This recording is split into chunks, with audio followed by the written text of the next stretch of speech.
Hello, everyone. Thank you so much for joining us today. We're going to be getting started with our presentation shortly.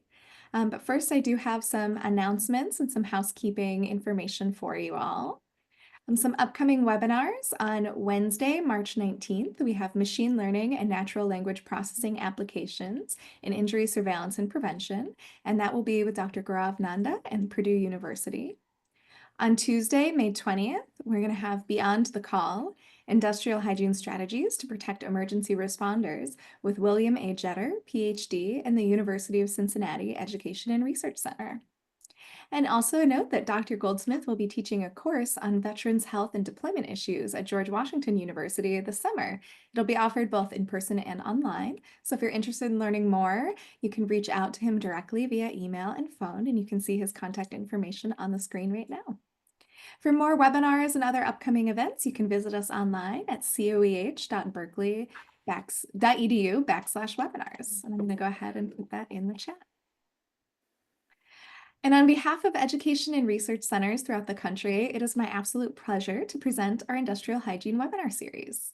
This is a collaborative effort on behalf of each ERC's continuing education program and aspires to provide access to current research supported through NIOSH ERC programs. We really appreciate you being here today. Your attendance is also what keeps these webinars going. Today's webinar, Museum Health and Safety, a focus on pesticides and silica dust, is presented by David F. Goldsmith, MSPH, PhD, and Johns Hopkins Education and Research Center for Occupational Safety and Health.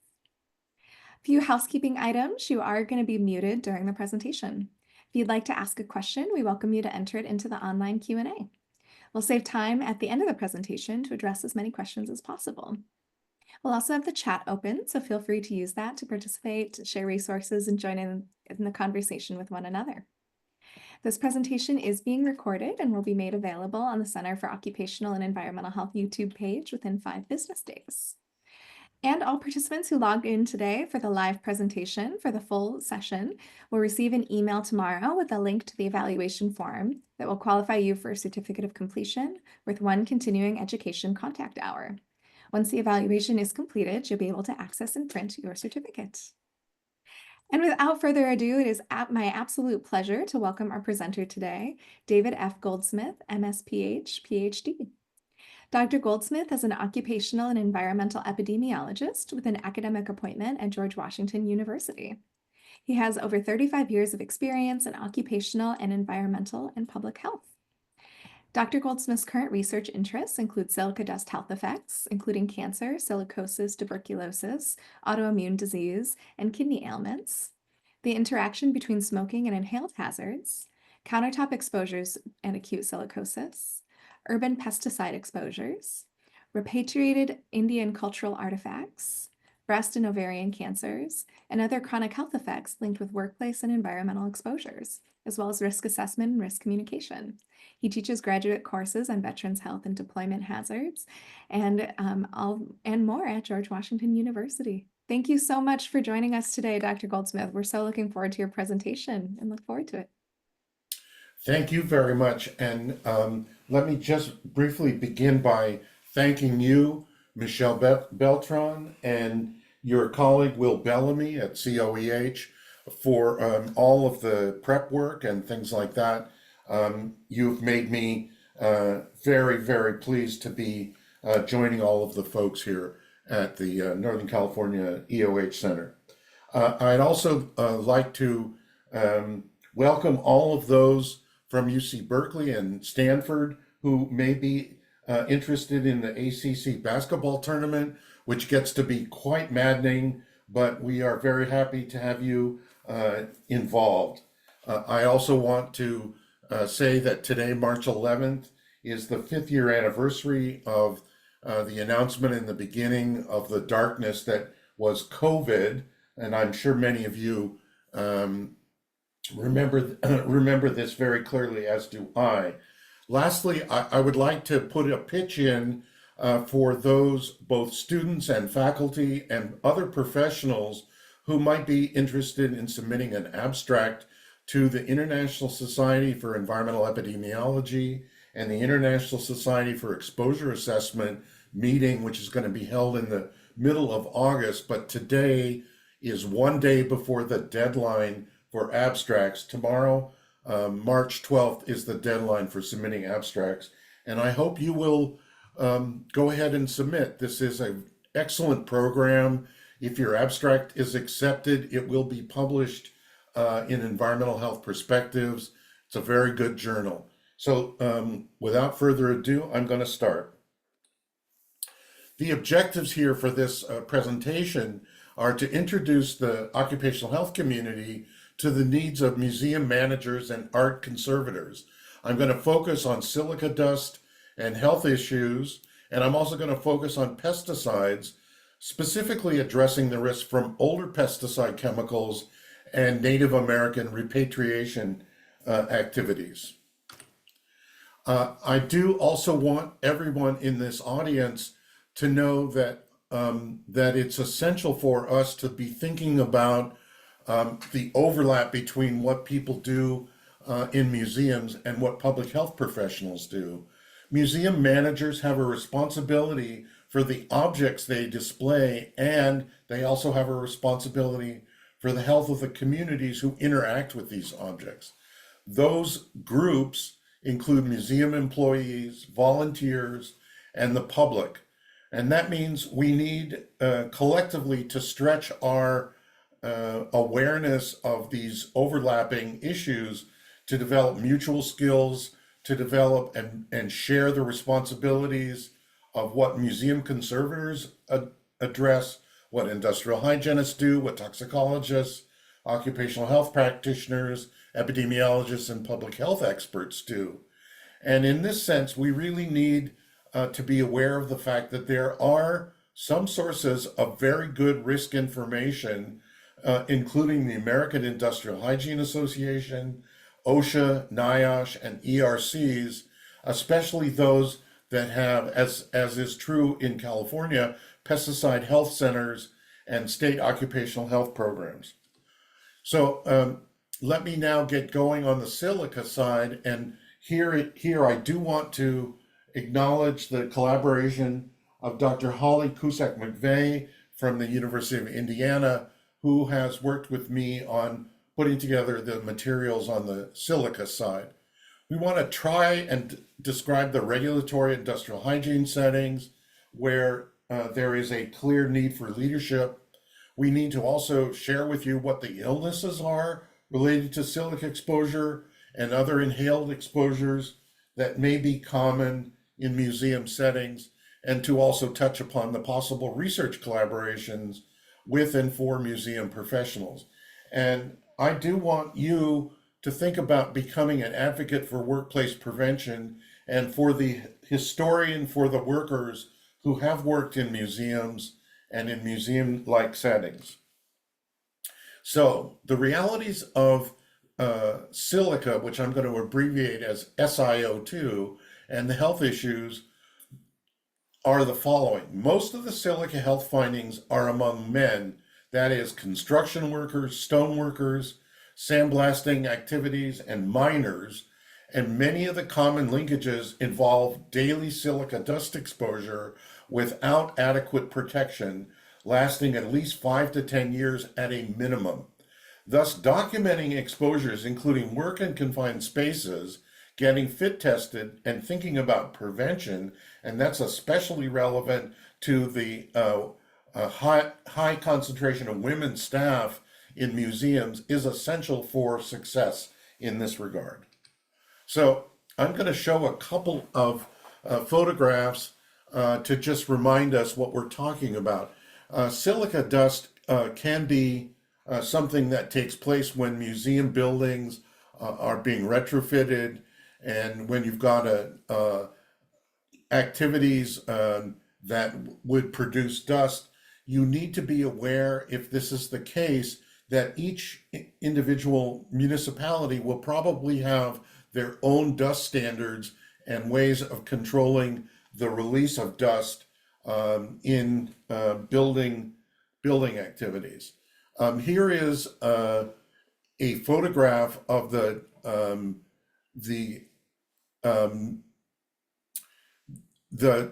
the center in Paris that just has been recovered, but you can see that fire in this cathedral, and replacing all of the stonework and the bricks and so on is going to produce a lot of silica dust.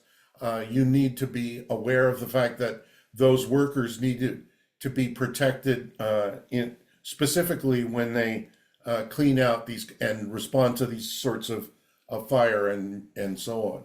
There is a medical history museum in Indianapolis that I want to draw your attention to. And over on the right-hand side, you can see a couple of workers who are repointing the brick in this building. Here is a close-up of that. And on the left-hand side, you can see the worker is wearing a dual cartridge respirator, which is exactly what you hope to see when they're cleaning out the grout and so on between the bricks, trying to restabilize the building and so on. Here is another picture of somebody who is cutting these cement blocks, producing a cloud of silica dust. You should see that this worker has got a self-contained breathing apparatus with these hoses over the top, and that's a very good thing I want to draw your attention to as a demonstration of worker protection is absolutely essential when you start thinking about these kinds of things. Cleaning and restoring grave markers at heritage sites. You can see that on the left-hand side, this person is using some sort of fluid to clean the grave markers, and there isn't really a silica dust issue involved, but you need to be aware of this in case there are people who are working without effective worker protection. Here is another example of somebody who is working on a large piece of statuary. This worker is probably using a vacuum here, not necessarily cleaning the stone per se, but be aware that art sculpture producing a dust is probably silica dust, and you need to be thinking about protecting the skilled workers who are involved here. On the left-hand side, we have a paleontology lab, and you can see in the foreground one young woman who's got at least some eyeglasses and gloves on. I don't think that's true for the guy in the back, but I also don't see a high degree of dust per se. On the right-hand side, drawing your attention to the fact that somebody is doing some cutting or carving or sanding of a paleontological material. The important point is to recognize that it's also wearing a dual cartridge respirator and goggles, nothing in terms of wearing gloves in this case. So just keep that in mind. Here is somebody who is at a dinosaur site trying to get some sort of dinosaur bone out of some material, and it's got the bone itself, the skeleton is covered with some sort of a material that's designed to keep the bone intact and help when it gets transferred to a museum for a more thorough look. It doesn't look as if this person on the ground is wearing any respiratory protection, but you should keep in mind that this might be an issue going forward. Here is somebody who is trying to sift through some bone and other material, getting rid of the loose sand, but producing somewhat of a cloud of dust, not wearing any respiratory protection, but obviously looking for bone, looking for other material in this sieve. So I know I'm speaking to colleagues many of whom are from the West Coast, I want to say something to you that if you're planning field work in the Western United States or in the desert, think about the risk of valley fever, which is um, more known on the medical side as coccidiomycosis. And cocci is produced when desert soils are distributed, releasing fungal spores. And we know that the highest risks are recorded in Southeast California and many parts of Arizona, New Mexico, and Utah. And here are some of the symptoms. They include fever, cough, chest pain, chills, muscle and joint pain, fatigue, shortness of breath, night sweats, loss of appetite, weight loss, and a very spotty dermatitis outbreak of some sort. We do not know if there is an interactive effect of silica dust and valley fever, but then that reminds me to say when you're out in the field in the West, please wear personal protective equipment. Here is a map that shows the endemic areas for coccidiomycosis, and I know many of you in this audience are quite familiar with this. I also wanted to have you recognize that in the United States, California, Nevada, Utah, Arizona, and New Mexico, a little bit of Texas, but also includes northern Mexico. And if you are doing field work there, please be aware of the importance of protecting your team when you're out in the field. So, very briefly, if you look at the industrial exposure of crystalline silica, it causes several pretty well-known diseases like silicosis, silicotuberculosis, cor pulmonale, lung and other cancers.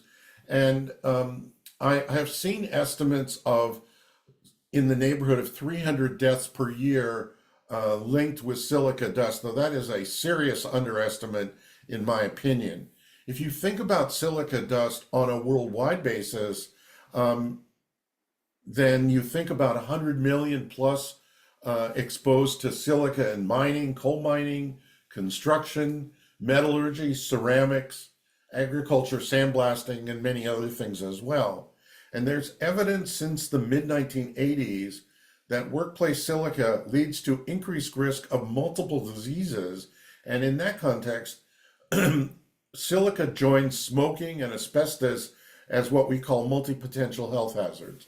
And the reason for that is going to be plain as we move a little bit farther forward. I found this picture of this gentleman. He's not wearing any respiratory protection. He's not wearing any eye protection, but he's using this hand sander.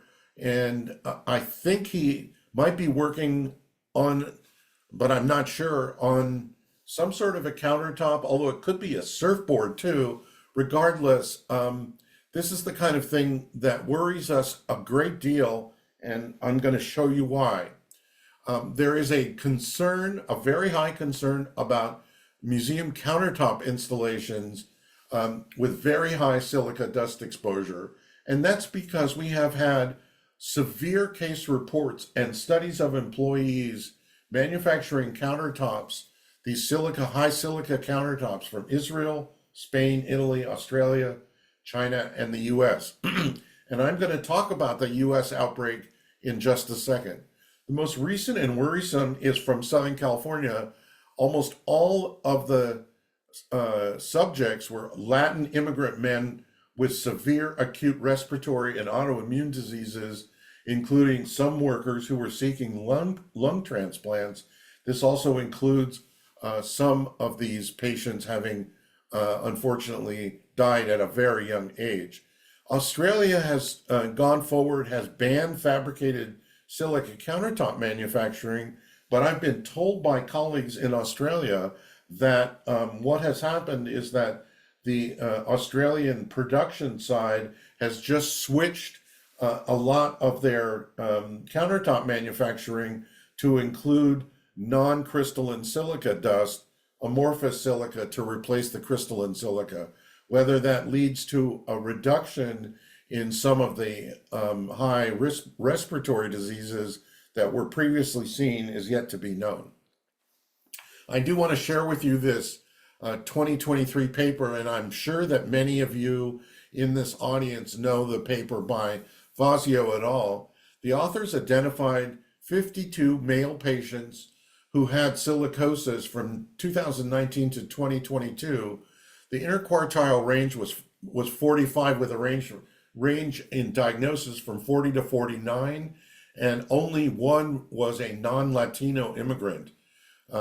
As you can see, if you take a look at this, that 20% were uninsured, nearly 40% had Medi-Cal insurance, and nearly half of them presented at an emergency department.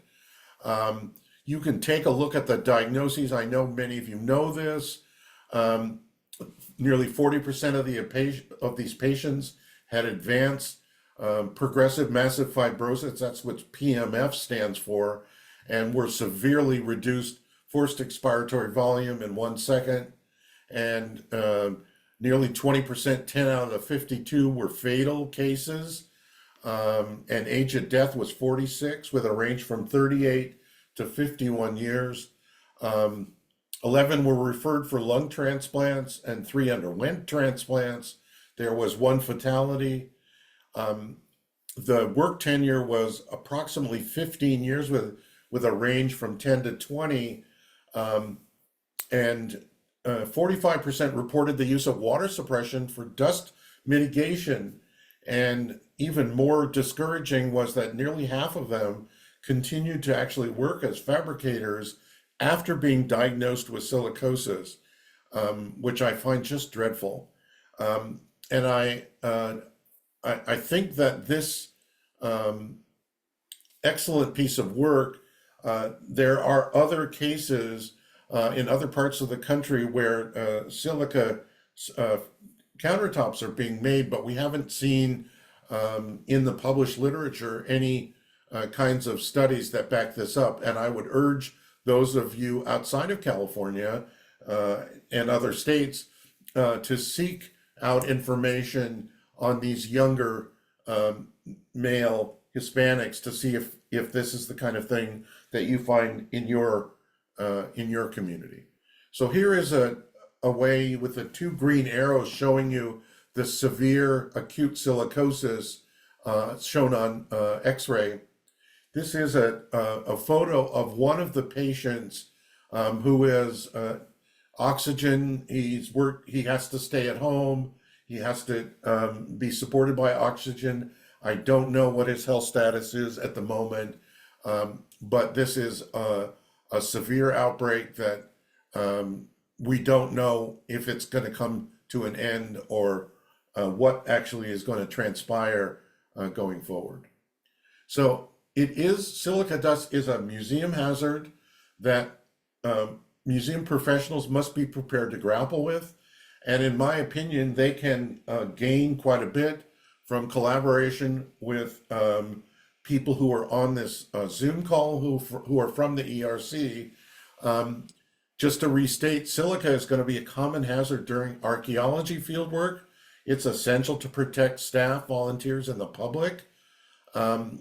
We know that granite, cement, brick will have silica dust that we need to deal with.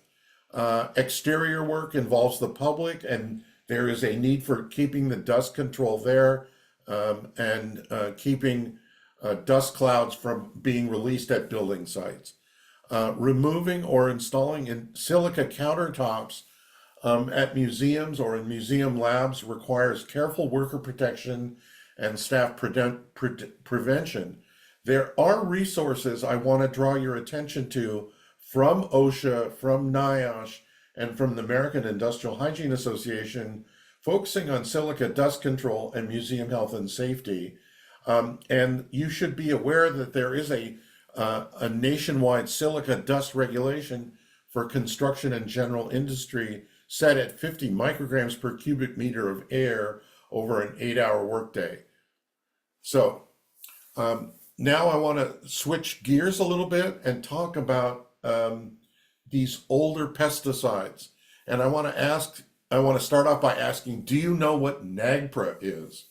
NAGPRA stands for the Native American Graves Protection and Repatriation Act of 1990. It was a federal law authored by Senator Inouye from Hawaii that governs the return of Native American remains, funerary objects, and sacred objects, and other objects of cultural patrimony and culturally affiliated Indian tribes and Native Hawaiian organizations. What it simply does is that it requires museums and other agencies to go and see if they have these Hawaiian or Native American cultural objects, and if they do, they have to spell them out, and they also have a responsibility to share with them what kinds of pesticides were used. So I have a little bit of information. As of 2024, the Bureau of Indian Affairs repatriated over 2,600 human remains, over 35,000 funerary objects to the tribe's communities and descendants. A little bit older statistic is from 2021. The Smithsonian Institution repatriated more than 7,000 individuals, 250,000 funerary objects, and 1,400 sacred objects were sent back to tribes.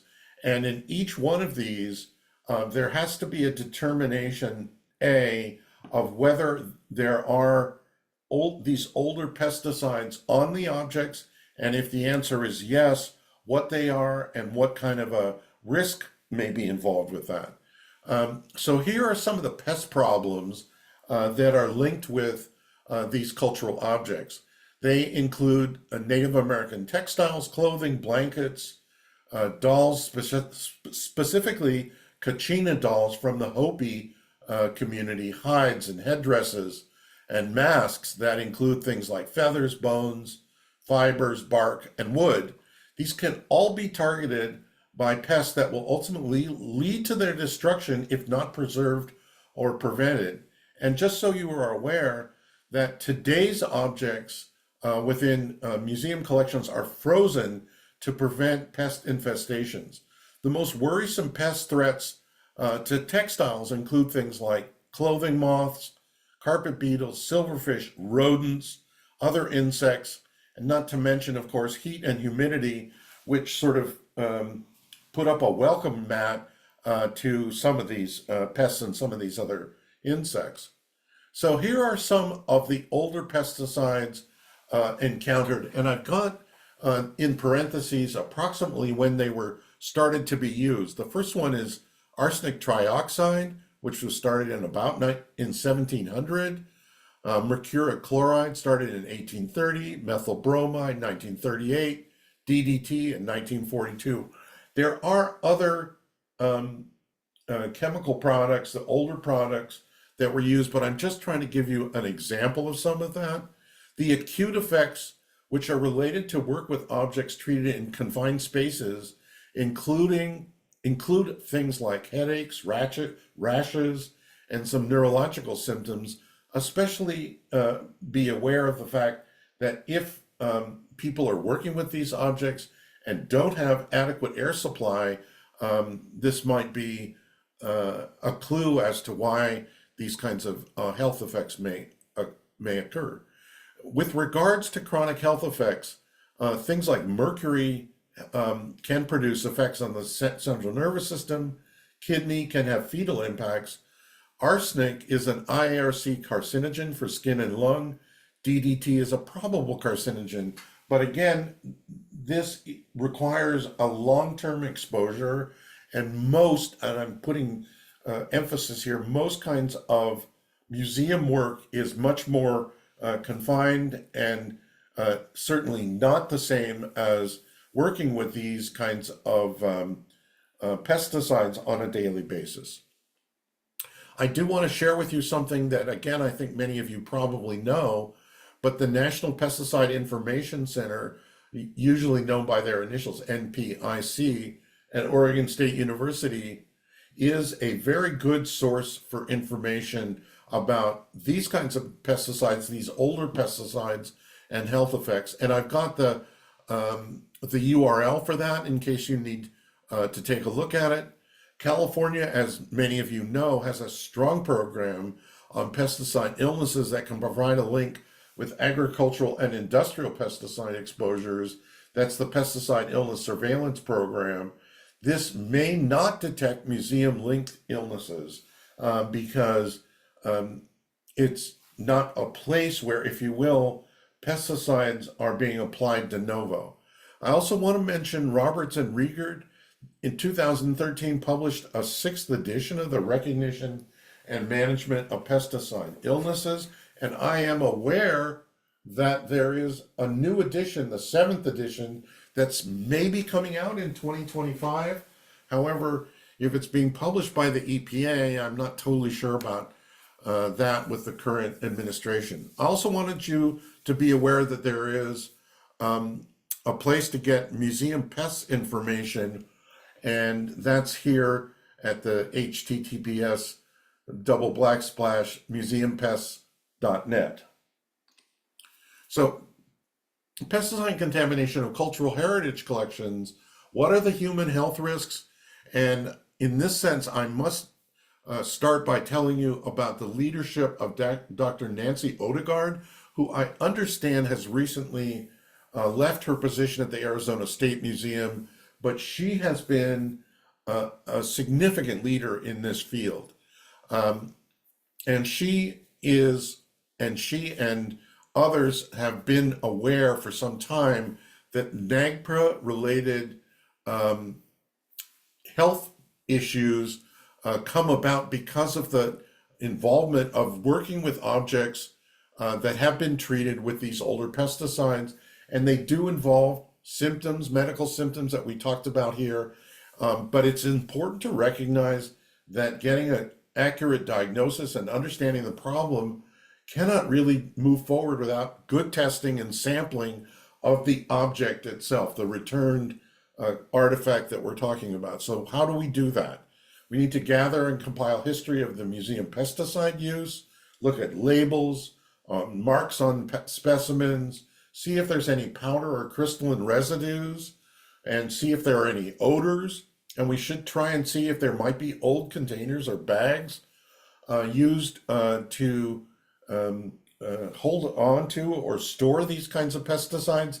That can give us significant clues, and we need all of that in order, if you will, to do our work. Pesticide exposure can clearly lead to adverse health effects, and the reason for that is that you can get inhalation, you can get ingestion and absorption through the skin. These all three are very well known routes of exposure. Our industrial hygienists keep telling us about this, and but that also means that exposure can occur through items that might have been cross-contaminated by contact.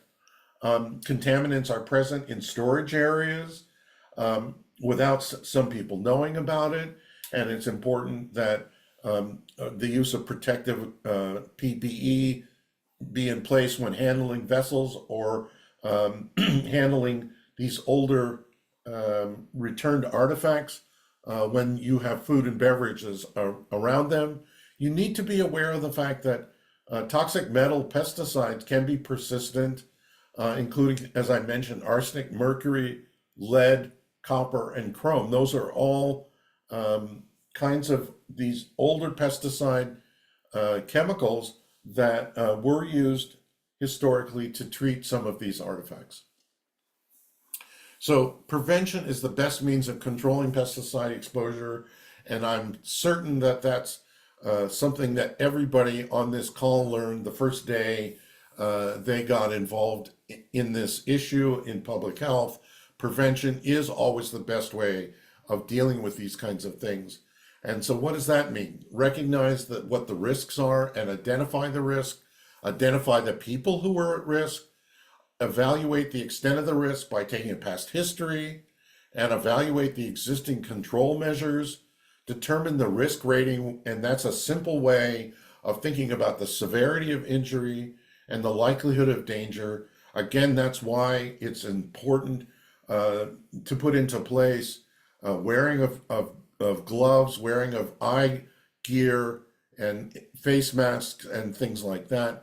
Record your findings and make sure that you document what kinds of information you're collecting, and monitor the health and evaluation, continual evaluation of your prevention efforts.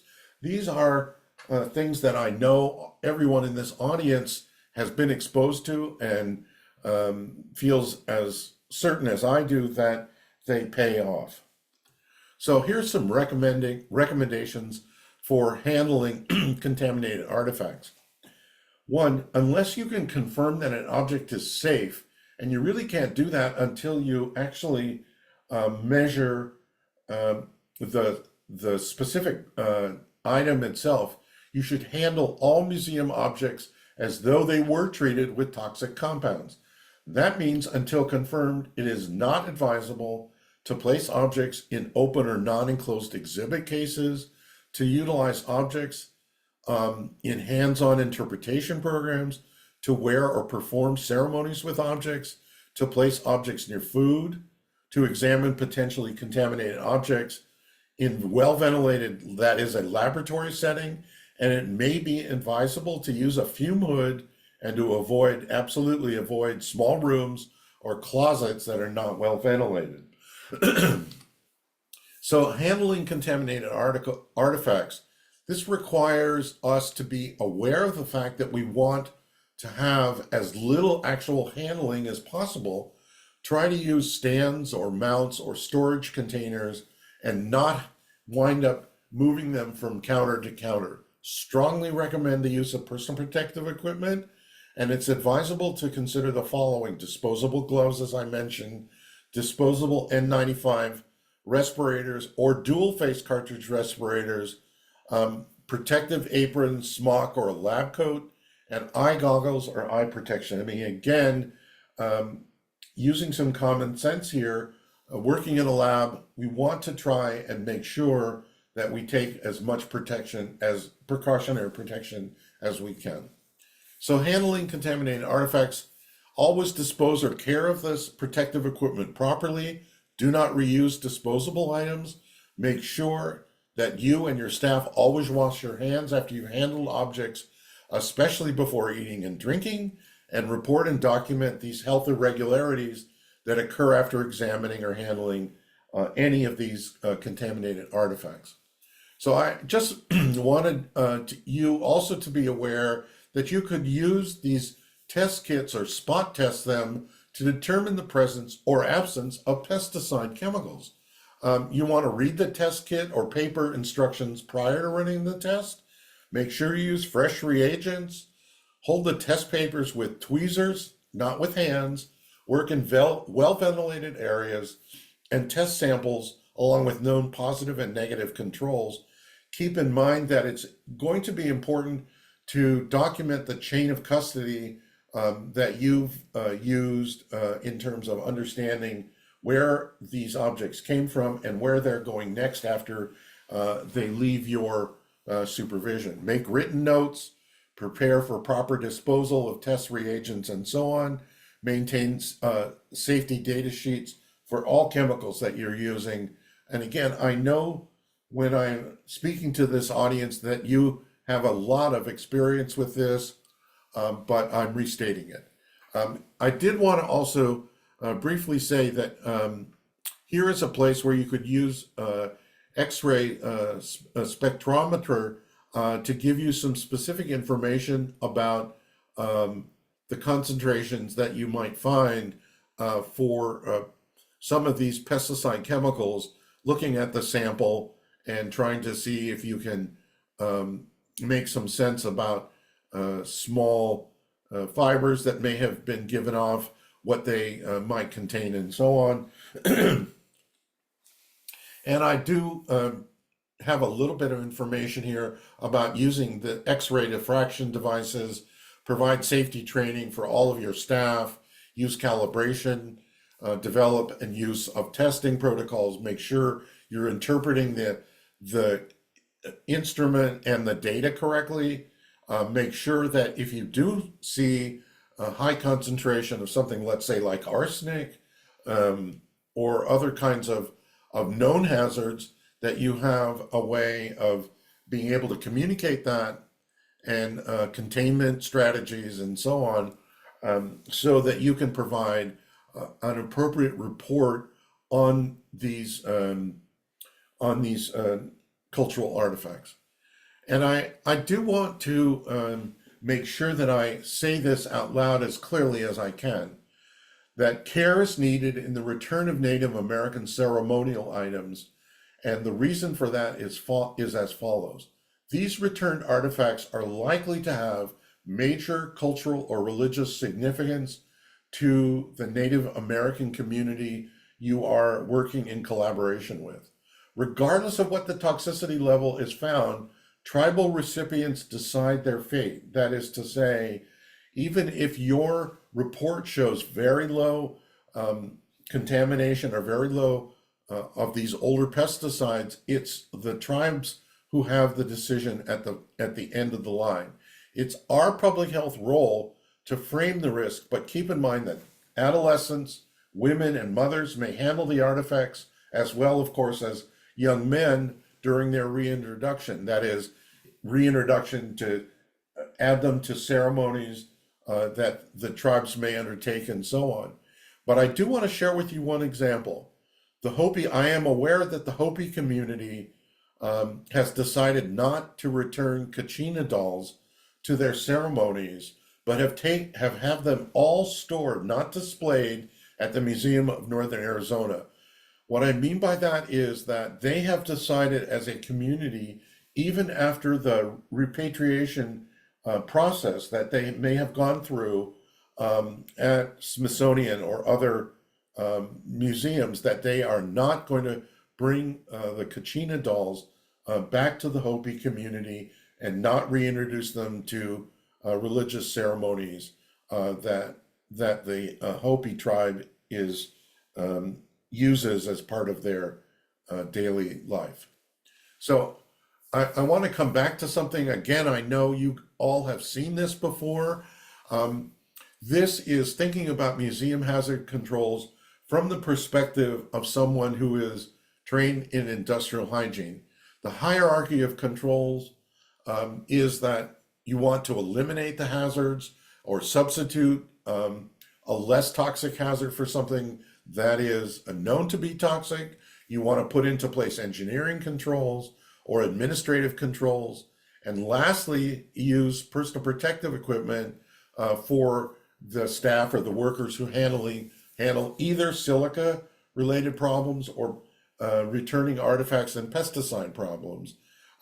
It's not possible to use elimination and substitutions.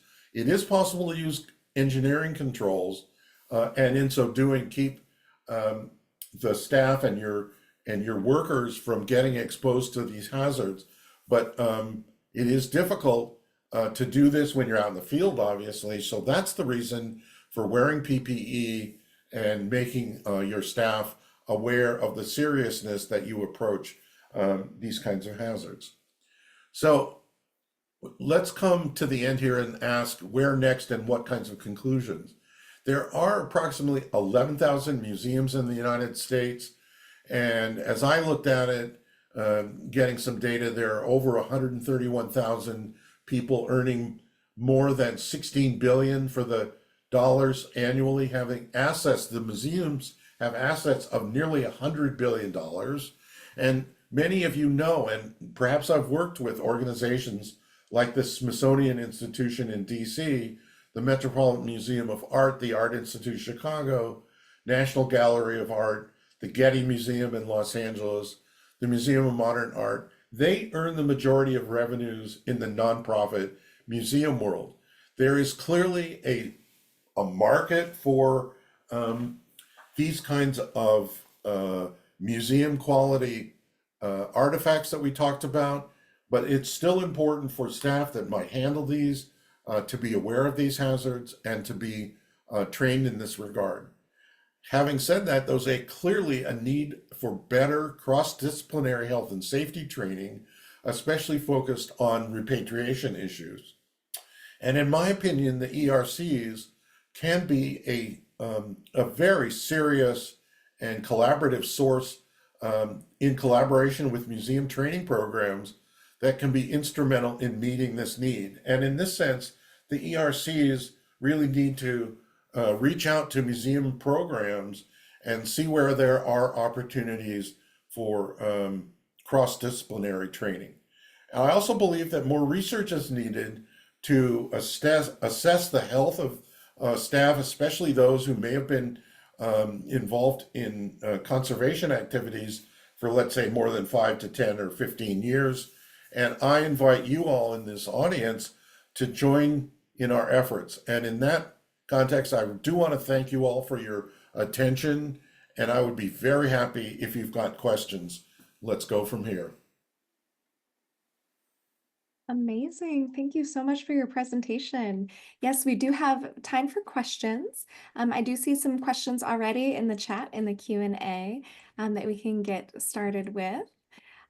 First, I also just wanted to call attention to an invitation. The American Industrial Hygiene Association has a committee devoted to museum and archaeology sites, and they're looking for support from individuals with specialized expertise. So a note about the AIHA committee. Yeah, and just briefly, Michelle, if I could interrupt, there is a strong working group that has really museum professionals and industrial hygienists collaborating together, and I appreciate the fact that you just mentioned that. But I do want people to know this. This is a very good group to join. Yes, thank you so much. And to the folks who might have their hands up, if you can go ahead and enter your question or comment in the Q&A for us, that would be wonderful. Thank you so much. Our first question, are more museum labs installing local exhaust ventilation? Your photos show reliance on personal protective equipment. They realize it's more expensive, but better protection. My understanding is that there's a lot more focus on this. Places like the Smithsonian and my own university, which has a textile museum integrated into the workings of George Washington University, is doing just that. I don't know, quote unquote, the trends across the country, but my guess is that many of the major museums have laboratory facilities attached to them. And yes, they are installing hoods, and they are trying to make their staff much more aware of some of the hazards in order to prevent these kinds of things from being an issue.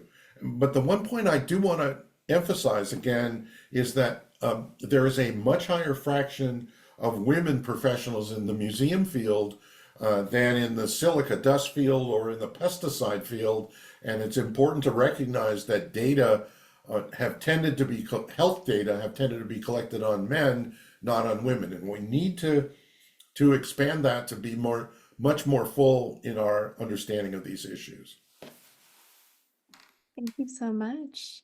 Another comment in the chat, just noting that besides some of the chemical and biological agents, there are also radiological exposures from uranium and its daughters and radon gas exposures. I don't know if you want to add anything to that. That is a brilliant point. Radioactive materials are often found out in the field.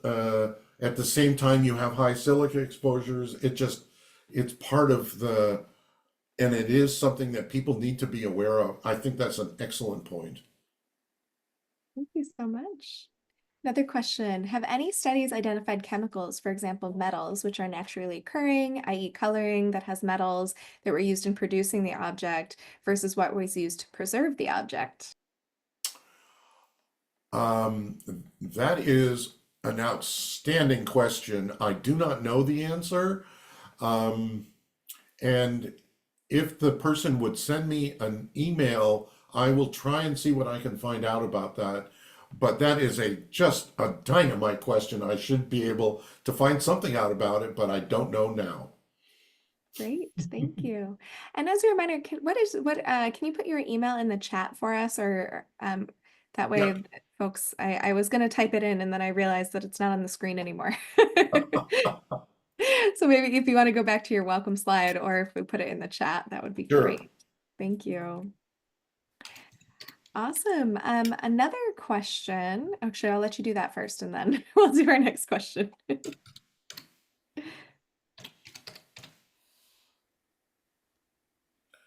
I think I spelled it right. Awesome. Thank you so much. Okay. Perfect. Another question, can you share any requirements around like OSHA hazard communications when sharing contaminated artifacts between museums and other cultural facilities? Um, it is a requirement that if um, cultural artifacts are being shifted from a museum to a lab, for example, for testing, that they have to they have a duty to share whatever they know. So if they know that an object has been tested or treated, they need to make sure that that information is transmitted along with the object. If they don't know, and it's being sent to a lab, in fact, to do that evaluation, they need to make that aware, that information available as well. So yeah, good point. Thank you. Another question, in your experience, how aware, how informed are museum staff regarding some of the exposures that they might have? Um, what I am aware of is that I taught a class about 15 or maybe now 20 years ago on museum health and safety. And we stopped offering that class because we didn't have enough student interest in that. And that has changed radically.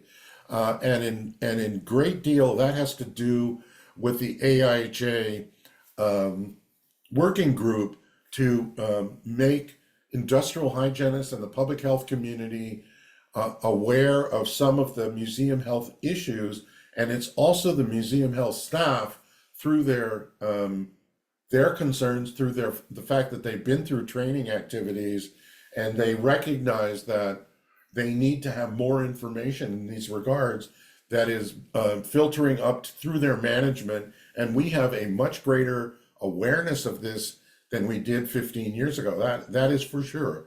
And as far as I can tell, it has come jointly from staff and from people in the public health field who are trying to be responsive to this concern. Thank you so much. And we do have time for a few more questions. If anyone else has anything you'd like to ask, you're welcome to enter it into the Q&A. But I have a question. I shared with you prior to the webinar beginning that, we've done a lot of trainings on topics like silica exposure, the variety of exposures that exist. And I had never thought about it in the context of a museum and museum exposures. So I'm just curious what kind of triggered you in getting into this industry or considering this industry? Hmm. What was your path and how did this become something that you work in now? Um, I have to, at this point, give an incredible shout out to several colleagues, both from the University of California, like Dr. Mark Schenker, who made me aware when I was on the faculty at UC Davis about the serious health issues related to pesticide exposure, especially amongst farm workers. And that led me to come to George Washington, where Dr. Anna Maria Osorio, who was from the California Department of Health Services, she was on loan to EPA, and she was the one who made me aware that Native American tribes had a lot of concerns about pesticides because of the fact that they had production agriculture, and we were doing a lot of pesticide health trainings around 2002, 2004, 2005, something like that. And she was the one that made me fully aware of the importance of museum health issues as an area that the EPA needed to get more involved with. And that enabled me at George Washington to extend what we were doing on the pesticide health issues to focus much more on and include museums in our training activities. So the folks at UC Davis and Anna Maria Osorio, they are the ones who um, sort of lit the firecracker and got me interested in this some time ago. I've been involved in this and have done training activities with colleagues from the Smithsonian more or less throughout my time in Washington, D.C. And I am hoping if we can get this class approved to get their involvement as well. Well, thank you again so much for sharing your expertise and making sure that all people are safe in their workplaces. And yeah, again, continuing this awareness of the occupational health and safety issues that we regularly encounter in other scenarios, circumstances in which people might encounter these hazards. So thank you for your work and your Can I time just say sharing. one other quick Yes, thing? please. This is an area which is not well thought through on the global scene too.